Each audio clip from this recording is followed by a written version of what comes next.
Cell wall. It is non-living, surrounds the outermost boundary of plant cell, bacterial cell and fungal cell.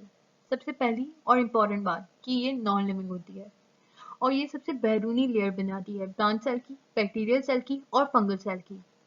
Secreted by protoplasm of plant cell, यानी कि cell के अंदर जो protoplasm होता है वो cell wall बनाता है। प्रोटोप्लाज्म क्या होता है?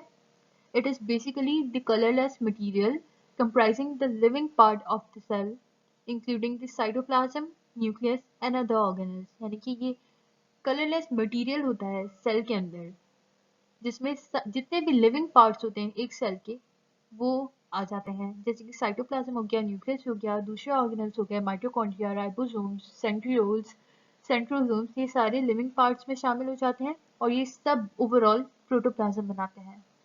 और प्रोटोप्लाज्म सेल वॉल सीक्रेट करता है प्लांट्स में से। It is permeable in nature, यानी कि इट अलाउज एवरी स्ट्रक्चर और every material to pass through it.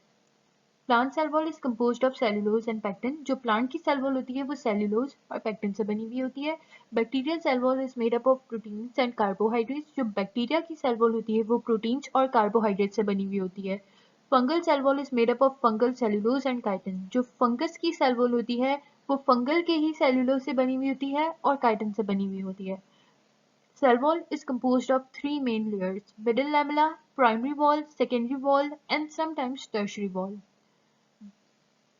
जो प्राइमरी वॉल होती है वो सेलुलोज और पेक्टिन से बनी हुई होती है। सबसे पहले मिडिल लैमेला आ जाता है जो कि दो सेल्स की जो cell walls, different cell walls होती हैं उनको आपस में जोड़ता है। फिर मिडिल लैमेला के बाद प्राइमरी वॉल, फिर उसके अंदर सेकेंडरी वॉल और फिर कभी कभार टर्शरी वॉल भी आ जाती है। Cell wall provides protection support to the cell. ये तहफ़्फ़ुज़ प्रोवाइड करता है एक सेल को और उसको सपोर्ट देता है।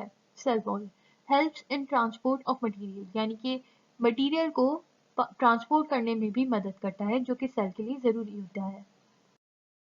Cell membrane also called plasma membrane, यानी कि सेल मेम्ब्रेन का दूसरा नाम होता है plasma membrane.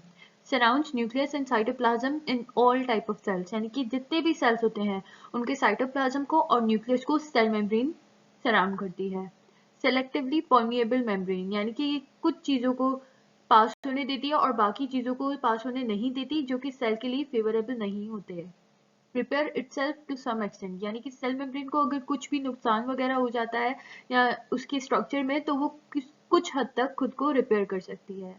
In many animal cells cell membrane infolds taking in materials in the form of vacuoles, a process called endocytosis। यानी कि एनिमल सेल्स में जब कोई भी चीज एनिमल सेल को खुद के अंदर लेनी होती है तो वो एक प्रोसेस होता है जिसको हम एंडोसाइटोसिस कहते हैं। उस पर काम करके फिर वो चीजों को खुद के अंदर लेता है। यानी कि सेल मेम्ब्रेन जो है बेसिकली वो एक इनफोल्ड टाइप बनाती है जो सामने चीज पड़ी हुई होती है उसको वैक्यूम की तरह अपनी तरफ खींचती है। उसके बाद वो अपना शेप नॉर्मल कर देती है। यानी कि ये देखिए ये पार्टिकल अंदर की तरफ आ गया। तो पहला स्टेप ये होता है और दूसरा स्टेप ये होता है। तो इस प्रोसेस को हम कहते हैं endocytosis. Singer and Nicolson presented a fluid mosaic model to understand structure of cell membrane. यानी कि सिंगर और निकोलसन जो कि साइंटिस्ट थे उन्होंने एक मॉडल पेश किया जिसमें सेल मेम्ब्रेन का पूरा स्ट्रक्चर उन्होंने बयान किया। According to it cell membrane consist of lipid bilayer in which protein molecules floor. यानी कि सेल मेम्ब्रेन लिपिड की दो लेयर से बनी हुई होती है जिसमें प्रोटीन के कुछ टुकड़े तैर रहे होते हैं, जैसे बर्फ पानी में तैरती है उस तरह से। आपको कोई भी क्वेश्चंस हो इस चैप्टर से रिलेटेड या इस टॉपिक से रिलेटेड तो आप लोग इस ईमेल पे मैसेज कर सकते हैं हमें, या इस नंबर पे व्हाट्सएप कर सकते हैं, या तो फिर नीचे कमेंट्स बॉक्स में आप मैसेज छोड़ दें, हम ज़रूर जवाब देंगे। Thank you.